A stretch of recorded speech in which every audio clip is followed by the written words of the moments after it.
Alrighty, Nelvina, the floor is yours. Wonderful. Well, thank you so much. I sure appreciate being to be able to do a presentation today. It's great to see everybody.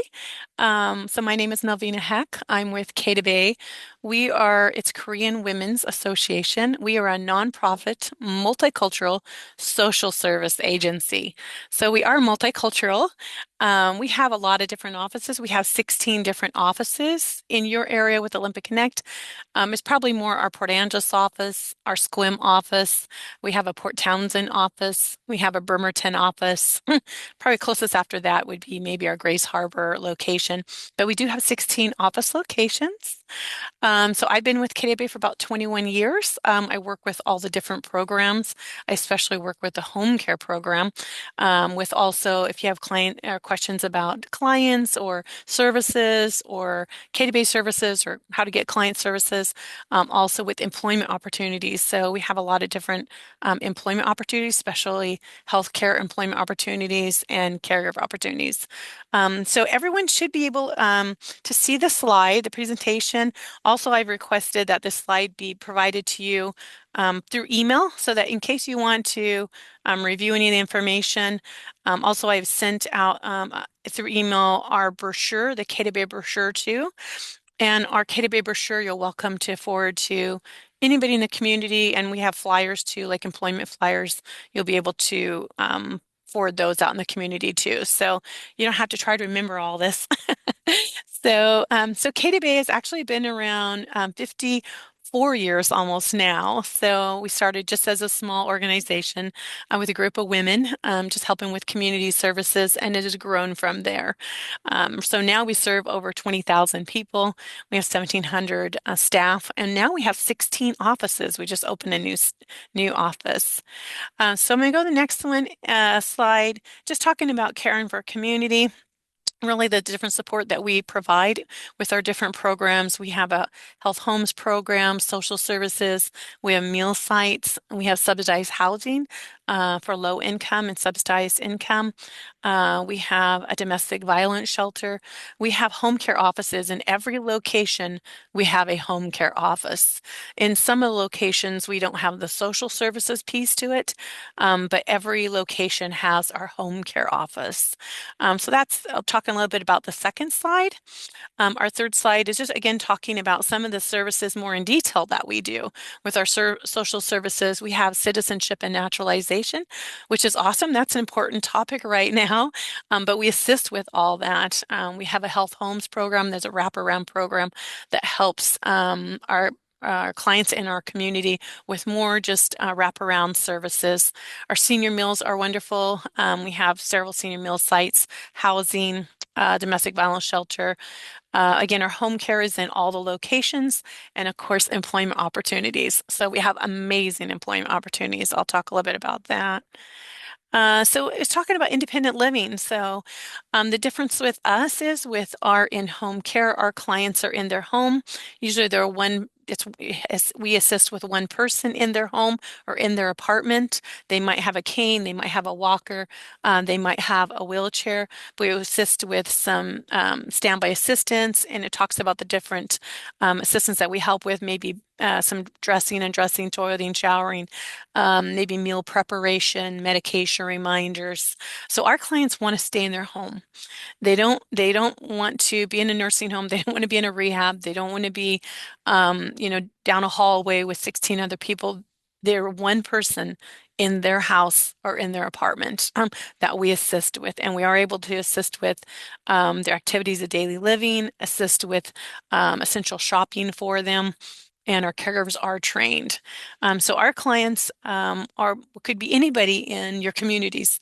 It could be your neighbors. It could be the people we help is the people in your community. So it could be somebody from your church. It could be a family. It could be somebody, anybody that wants to stay in their home and be more independent.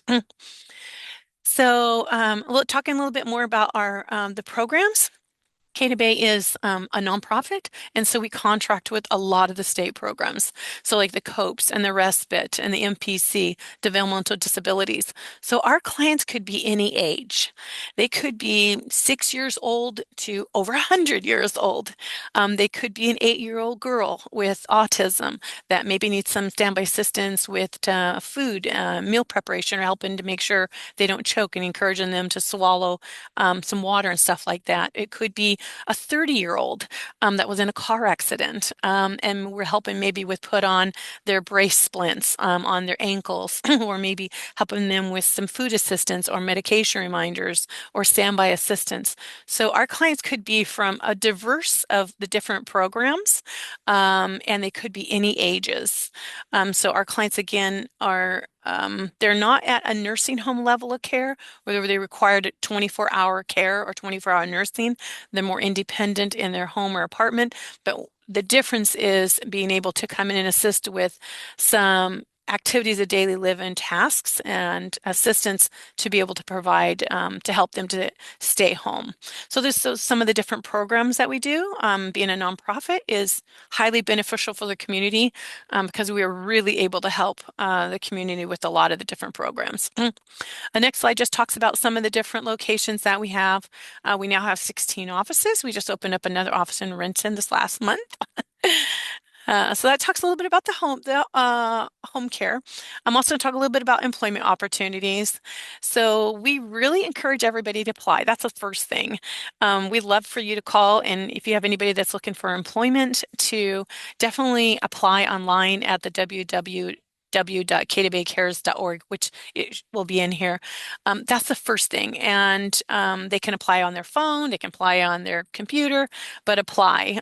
Also, all the offices have computer stations. If they're having difficulty with applying, they can come into the office and apply at the computer in the office location, and they'll help them with that.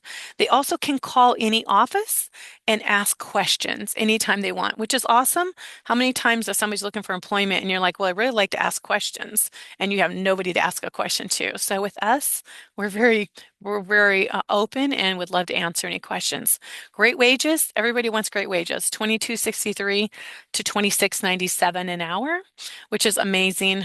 We are a union employer, which is a great benefit for our caregivers because it's consistent wages.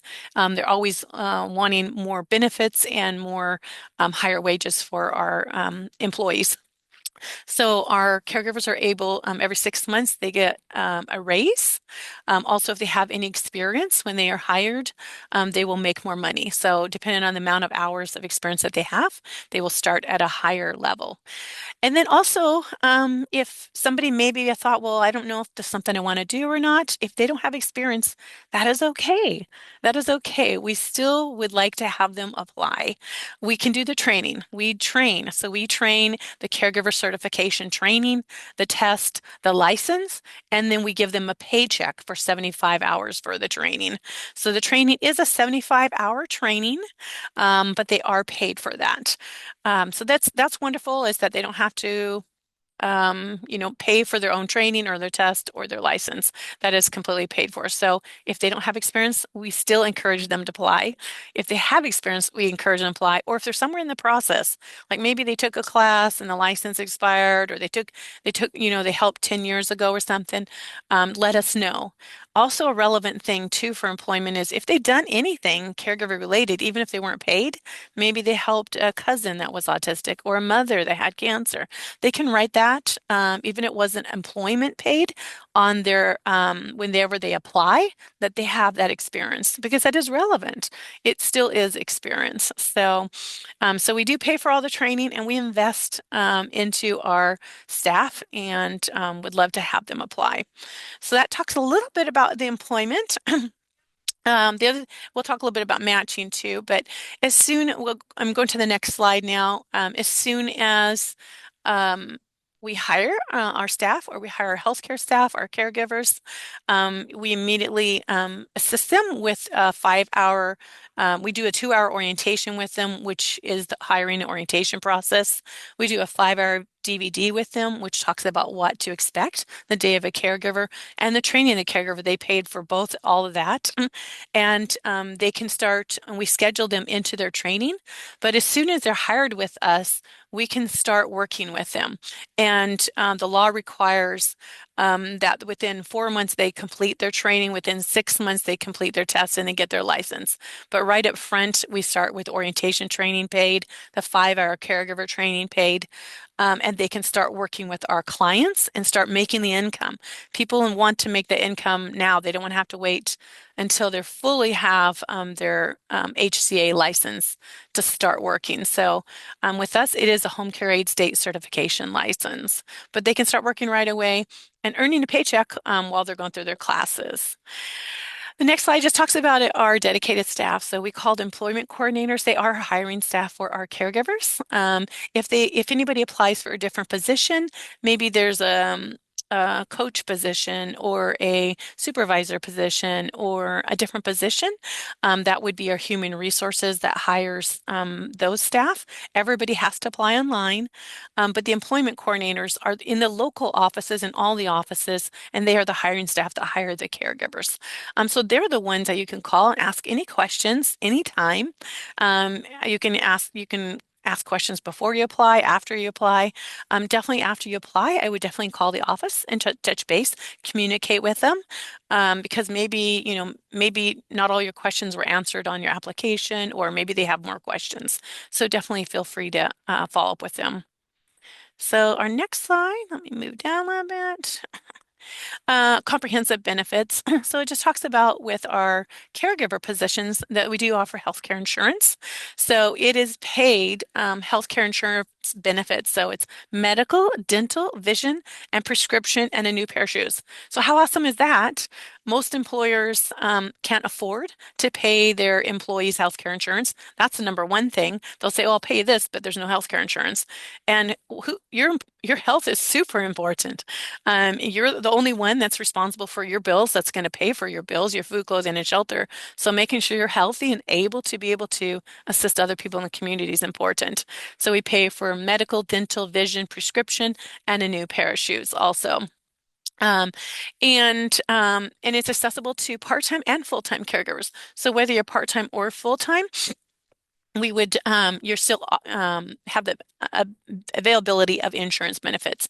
So for our insurance, if you work 80 hours a month for 2 consecutive months, on your third month, you become eligible for the insurance. So, and we're flexible. We have flexible part-time and full-time employment. We're going to ask the caregiver whenever they apply, what days do you want to work? What times do you want to work? What location do you want to work? So we're going to try to help match you to the client to more the days and times that you prefer. If you want the healthcare insurance, then you just want to make sure at part-time that you're working at least 80 hours a month for 2 consecutive months to get on the insurance. But if you want something different, maybe you only want to work 10 hours a week. That's okay also. We still want you to apply and then let us know your preferences. So let's go to the next slide here. So flexibility and choice, just talking a little bit more, we're going to ask you about your preferences, what days and times and locations that you want, and the hours that you prefer. And the next slide is a work environment. So you are working with one client in their house or their apartment, and that's different. That's not that's not running down a hallway, taking care of, excuse the phone there, taking care of, multiple clients at one time. You're not stressed out running around the client's house. Instead, you're just saying like, "Good morning, good morning, Sarah. How are you feeling today?" Ask how they're feeling. What would you like me to help with first? Do you want me to help you with maybe getting out of bed, or you want me to help with some dressing, or are you hungry? Would you like me to start making a breakfast for you? Would you like a cup of coffee? What would you like for breakfast? You want me to make some scrambled eggs for you?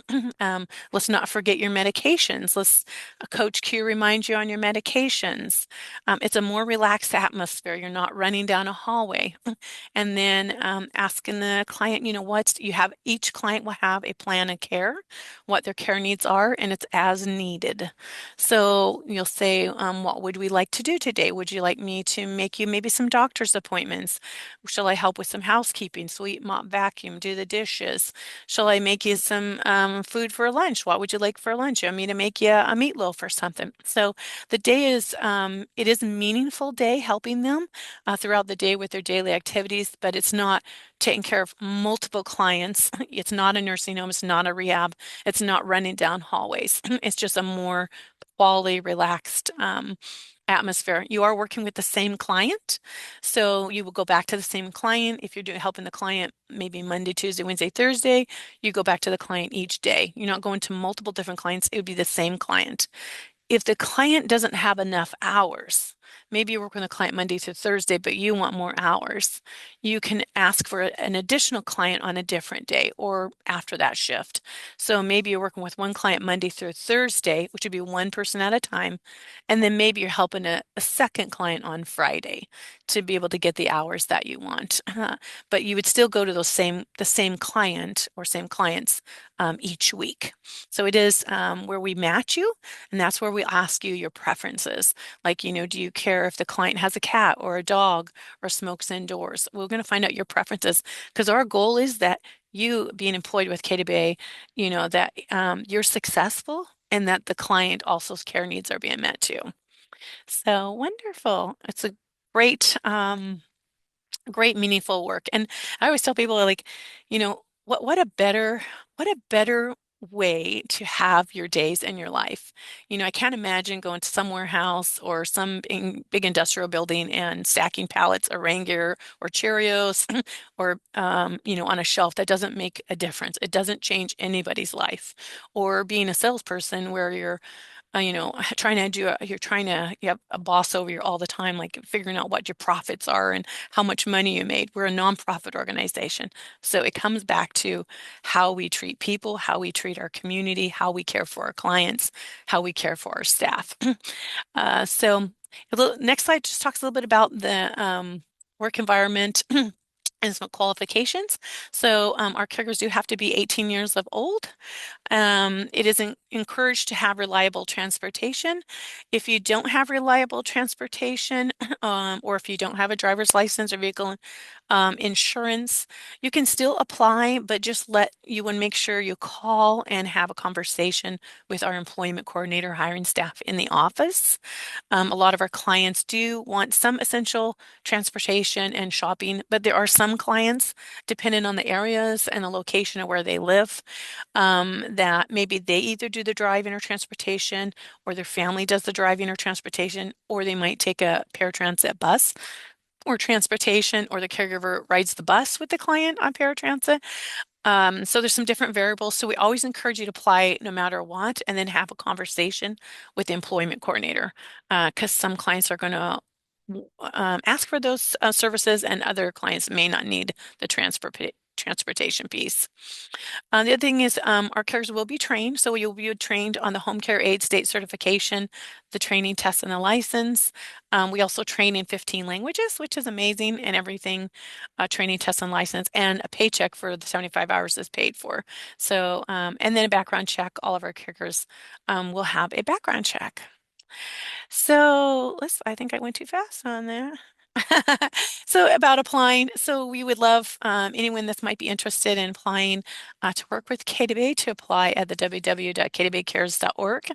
The phone number there is our main office number, but you're welcome to call your local office, which is, we have a Port Angeles office, Sequim office, Port Townsend office, a Bremerton office, and other offices in other locations. We have local phone numbers for all the offices, and welcome to call anytime. So just want to tell you thank you again, and we appreciate you being on this call today and I would love to answer any questions. So I'm going to take you off of um, screen sharing so I can answer any questions for you. And sorry, my picture has been frozen a little bit. So Does anyone have any questions? You're free to come off mute or pop them into the chat. Nika just wants to give you a high five, Nelvina. She said, "What an amazing organization. Thanks for sharing." Oh, thank you. We've been around, it's 54 years now. Next year, it's going to be our 55th year anniversary. So I'm super excited. And it makes it, I'm sorry, my video keeps freezing and going off, so you can't hardly see me talk, but that speaks volumes. When an organization really invests in your community, invests in everybody, we give to the community. We don't take from the community. So we provide those services. And just to have an organization say, we have a domestic violence shelter. We help the women. So you're not just helping your client. I tell people it's not just the client you're helping, but remember, we have a domestic violence shelter. So it's the woman that might be in the domestic violence shelter, that maybe she's beaten, and I've been there and I've seen them with children and stuff. And I think to myself, at the end of the day, that's what we do. When you help that client, you're helping the person in the DV shelter get the services they need. You're helping the subsidized housing, the homeless person, the veteran, the person that can't afford the housing, get the housing they need. You're helping the senior meal sites. You're helping the seniors, people with disabilities get nutrition, just get the food they need. So we have health homes programs. You're helping people with maybe some behavior problems or just figuring things out. You're helping the community with those things. So it's not just the client. I just tell people, KDB is so huge, so comprehensive that you think, well, I'm just going to get a paycheck. I'm just helping the client. It's not. It's so much more. So at the end of the day, we do what we do because we care. KDB cares, the heart. And so I we would love the love for you passion. to just encourage your community to check us out. Check us out, whether they might need some home care services, maybe they want employment services. We are the top employers with high wages. People want high wages. They want complete benefits. They want flexible schedules. You want flexible schedules. You don't want to just be dictated. Here's a schedule and hope you like it, or you're fired, or reprimanded, or a warning. But we are flexible. So that makes a difference. You got maybe single parents or college students, or you want a second job, extra career, extra income. We're that person. We are the we're K to Bay, and we're the person that can, oh, my video keeps going up. Sorry about that. Oh, good. We're the person, so we want you, organization to apply. So we'd love Got to. two. We've got two questions for you. Yes. So I see Priya with her hand up first, and then Okay. Corey, I'll have you go next. All right. Hi, I'm Priya with Volunteer Hospice. Hey, Hi. we have a respite care program which we fund up to 72 hours of respite and for certain families in our care. My question is, do you have a minimum number of hours provided per session that a caregiver is in home with a particular patient or client? Yeah, great question. So we do contract with all the different programs, hospice, and work with volunteer hospice a lot. You guys are amazing. Thank you for the good work you do. So we have a minimum of 2 hours. So usually our caregivers will not work for a client for less than 2 hours. Most of the clients will have, 3, 4, 5, 6, 7 hours, depending on what their hours are authorized. Different programs authorize clients different hours. But we don't usually come to a client's house for less than 2 hours. But we could come at different times too if they need maybe help in the morning and then they need help in the afternoon or something like that.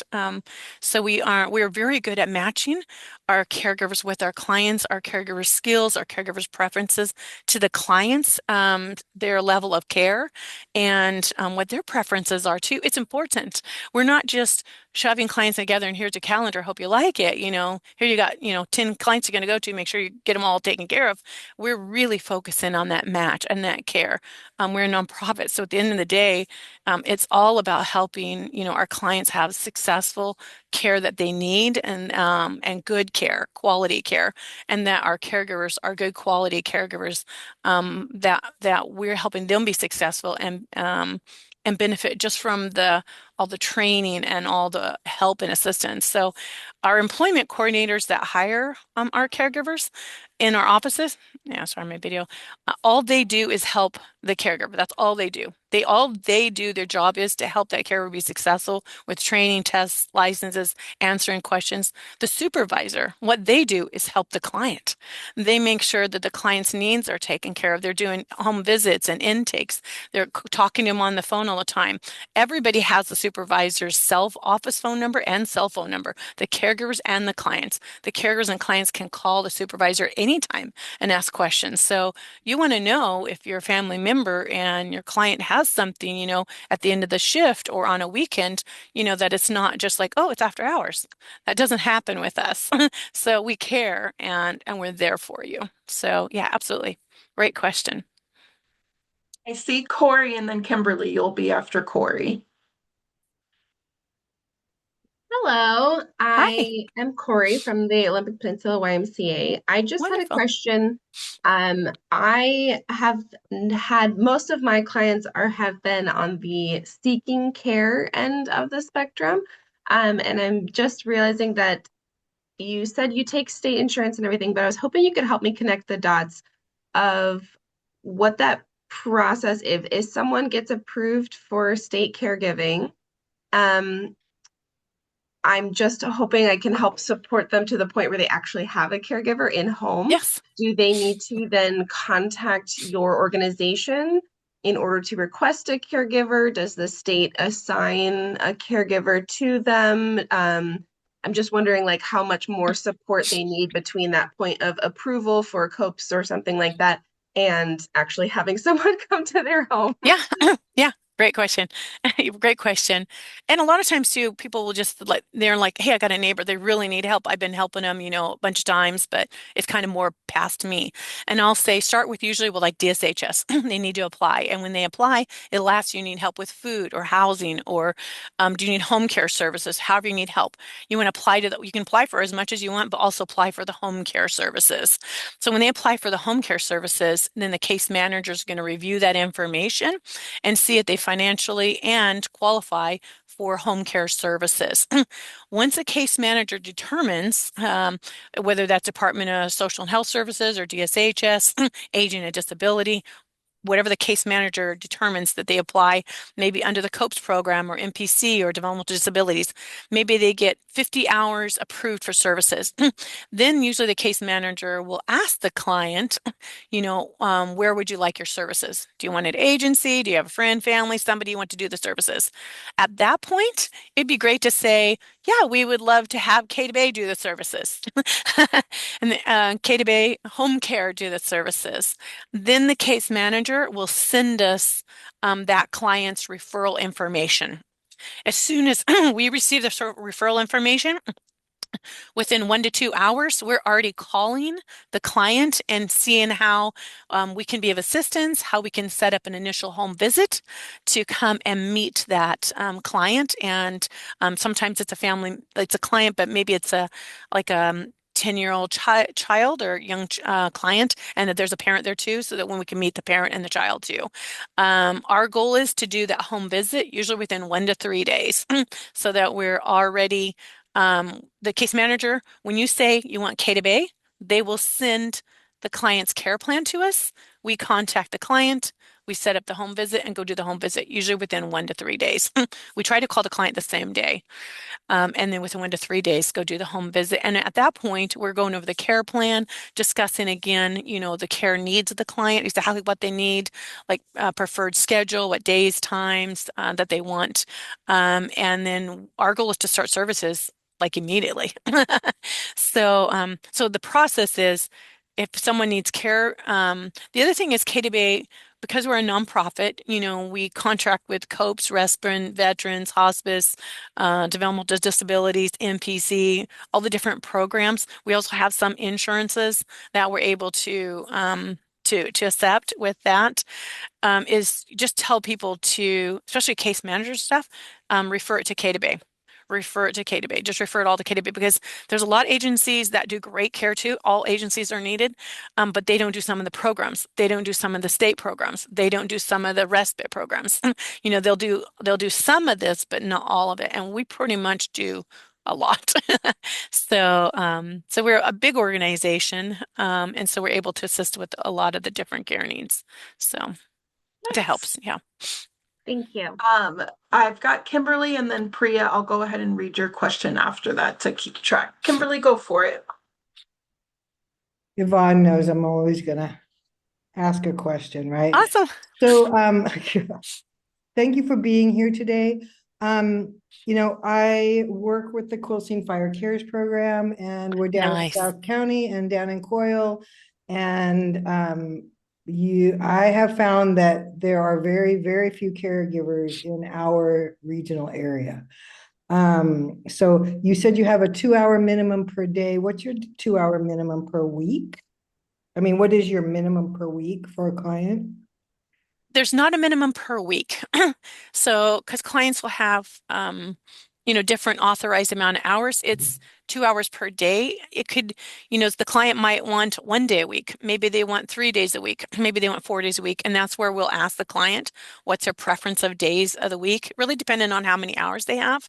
If they only have 20 hours a month, then they might want like 1 day a week. They might want, or they have 12 hours a month, or if they have 80 hours a month. They might want 4 days a week, 5 days a week. So basically, it's a 2 hour minimum, but it could be different amounts of the week depending on the client and how many the hours are.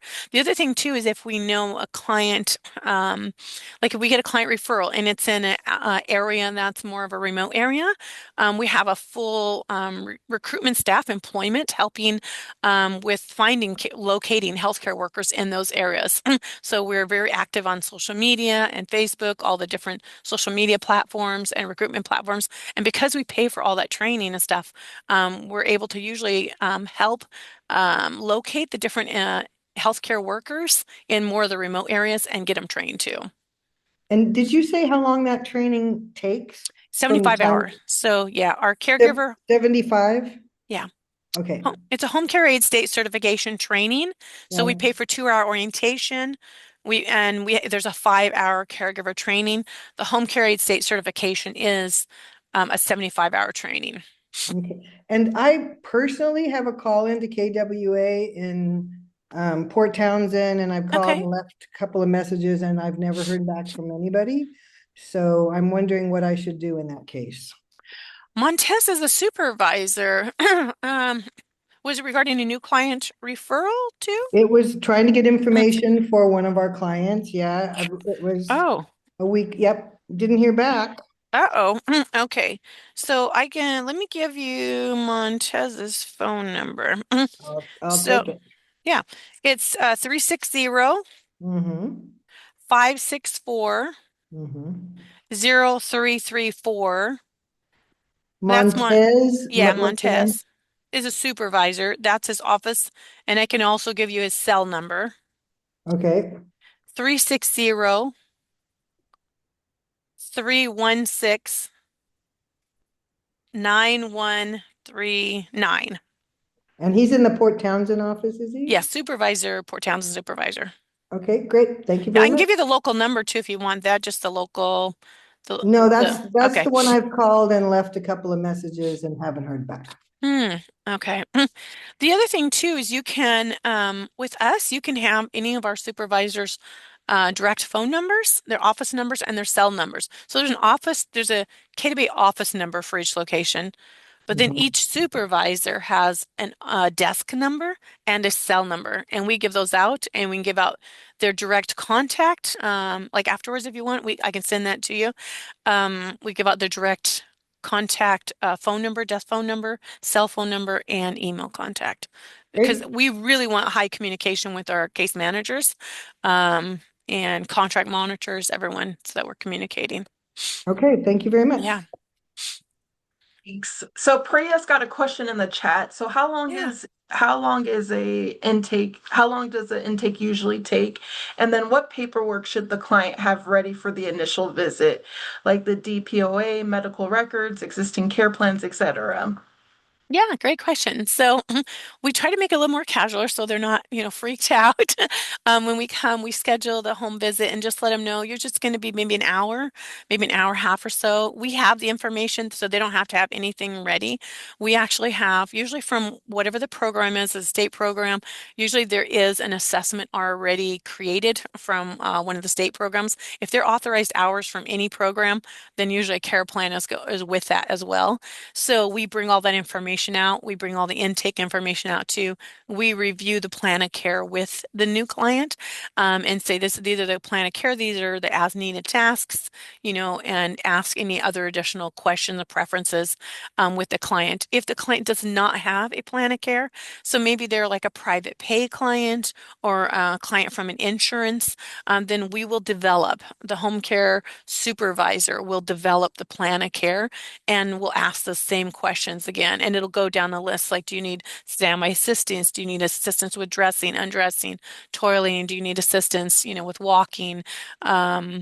Meal preparation, medication reminders, functional limitations, any specialized diets, any allergies, emergency contact. So we would develop the care plan at the time of the intake if they don't already have a care plan. But usually if they're under any state contracted program, the case managers, that part of it would already have that care plan, which we bring out to the client's house. So the other thing is every caregiver is trained on that. So every caregiver is trained on the client's specific plan of care, on the client's needs and preferences. So it's very specific to make sure not only is it a good match, but it's exactly, that we're assisting with the needs. Great question. Yeah. So Nice. usually intake hour and a half, maybe 2. It depends on the client. Some clients love to visit, so it could be longer. Nice. This is all really helpful information. I'm curious if there's any other lingering questions out for Nelvina.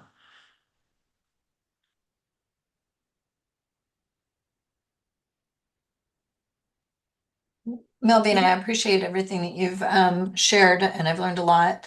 I guess Yeah. I don't know if this is a question or a statement. I know I'm in Port Angeles. We just have a severe shortage of caregivers in our community, and I just don't know exactly how that plays out. Like for private pay clients, we do have a few that are looking for some type of home support. And that's helpful to know about the intake process. And I'm assuming that intake process, if they're private pay, it's like a free assessment, right? To determine what their needs would be and what it would look like, how much it would cost, those types of things. That's a great question.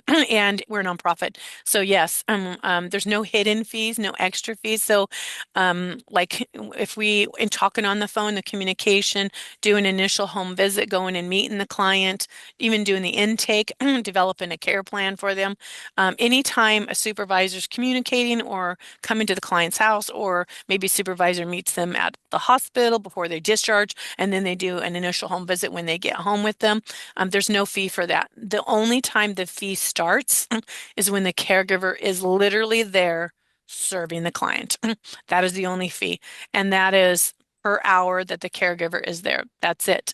If for some reason the client has to cut the shift early because they have a daughter picking them up or something, as soon as the shift ends, so does the hours of care, for that day ends. Mhm. So they're only charged for the exact amount of hours they are served. So if they're authorized 80 hours, but they're served 75 hours, we only calculate the hours served, period. So yeah, great And if question. they do that assessment, and then how long is that good for? Because sometimes families are not exactly ready to go, and so like, is that typically good for a few months or? Yeah, that's a great question. And we've done assessments where we come and explain all the information, go over, the brochure, go over the intake, and sometimes not even ready to do the intake at that point. So we can leave information. We just leave the KDB folder and information with them. There's no pressure. We're nonprofit. So we just build a relationship with them and leave the information. And it's good for people to, honestly, it's good Mhm. to find out the different home care and the services that are available before you need it.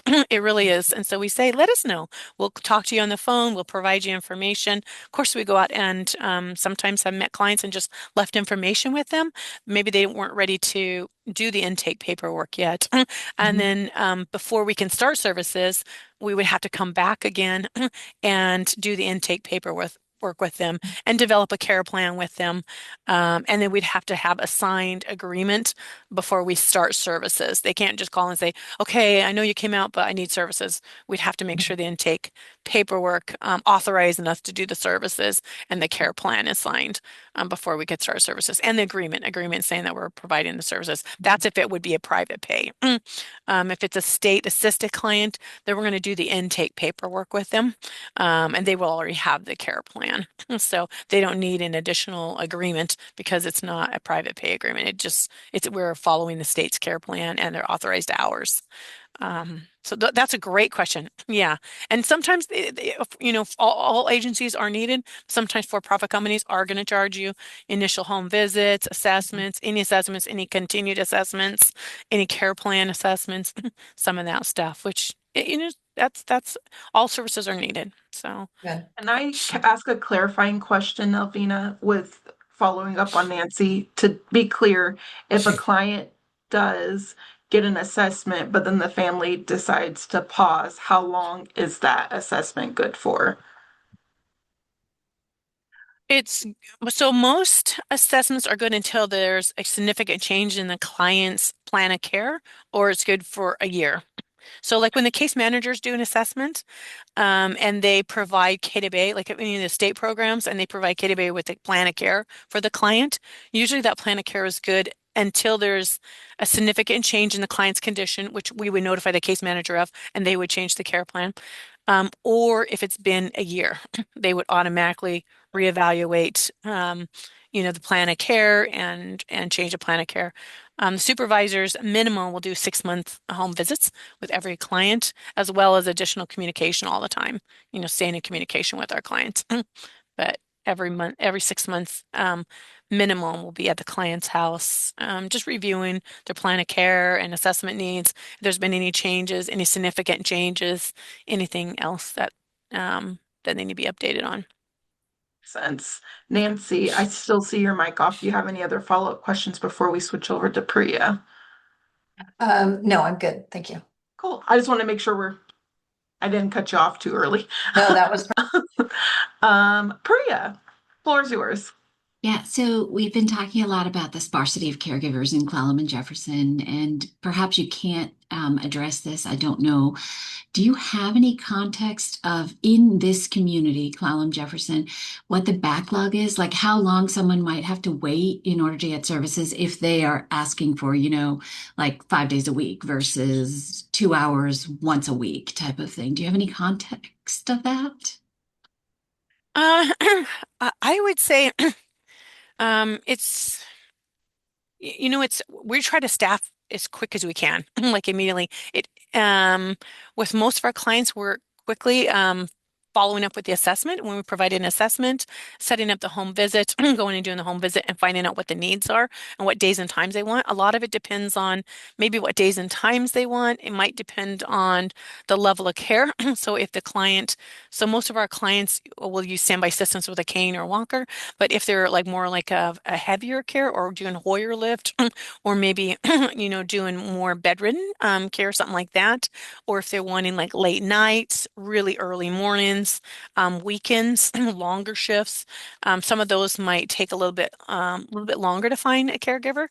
One of the things with us is we really have a team that's helping to try to address that to make sure we have caregivers available because we provide all the training, the tests, the license. We provide a paycheck for them to go through the training. We can hire them prior to them getting their license. So a lot of times if they're hired like at a hospital or at a bigger facility, they have a backlog where they can't hire them until they've completed their license, where we can hire them faster. So we can actually get them trained and hire them faster. We can hire usually faster than the state. So that was, that's one of the things with us so that we're able to be able to assist that client quicker with getting their care needs taken care of.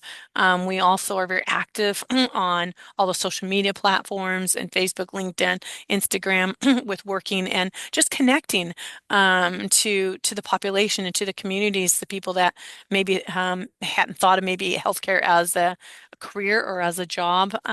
But most everybody has done caregiving or will do caregiving in their life. You're going to take care of a friend, family, neighbor, a cousin, somebody down the street, somebody in your church. At some point, you're going to be a caregiver. And so just helping them connect to K to Bay, which is a great community resource for employment and get the training that they need. So we're able to get more healthcare workers to be able to help our clients. If that helps answer the questions a little bit more. Um, I think so it's kind of a case just by case. to follow up with Priya, I think from what I heard from her question was like a little bit more of like a concrete number-ish. So when our care coordinators are providing support, they can give them a better estimate of how long it could take for someone to reach out. So I hear that you guys reach out pretty pretty quickly, which is the 1 to 3 days.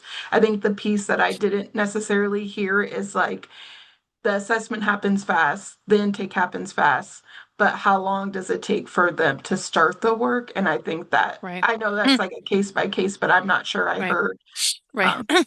Right. an estimate. Yeah. Yeah, and that makes sense too. So part of it is once they do the intake, then they know more of their preferences, like what days and times they want.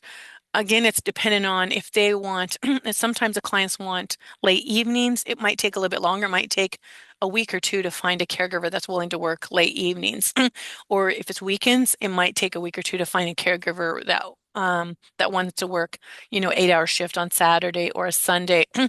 Where if it's a shift, maybe 9 to 2 on Monday, Wednesday, Friday, that's going to be faster to fill. So it might be filled within a couple days, 2 or 3 days or something. So it's really dependent on more kind of the days and times as the fastness to getting it filled. Because you have to remember too, with our caregivers, a lot of our caregivers, they might have children, or they might have other obligations. They might be taking care of their mother in the mornings and then they go to work for us during the day, and then they come back in the evening and take care of their mother with dinner or something at night. Or the children, maybe the children in school, so they're able to help our clients during the day. Well, maybe their child goes to school at 7:38, gets out of school at 2 o'clock, so they can assist with our clients maybe 8:32. So an influx of a lot of our healthcare workers will be more kind of on the weekdays, general times, 8 o'clock to 5 or 6. Those are more usually filled quickly within days, within the week. More in the afternoon, late evenings, weekends are a little bit different. So Makes yeah, sense. that Yeah, helps a little bit. thanks for that. That helped a lot more. I Yeah. appreciate that. Good questions. Those are great questions. I know. I love this group. I'm gonna give folks one last chance. Any other questions before we start to wrap up? I'm seeing head shake, so I think we shook all our questions out. Well, Nalvina, this has been awesome. It was so amazing to learn about your program. I love that it's two, right? So care Yeah. coordinators can either refer clients that are needing Yeah. care services and clients who are needing employment. Like I love that there's different avenues that we can, Yeah. collaborate on. Your PowerPoint, I can send this out to you all, but it was super helpful. I love that we've got contacts in our local build. Like there's just so much wealth of knowledge that you shared today. So I just really appreciate you taking an hour out of your day to connect with our care coordinators. I'm going to go ahead and stop recording.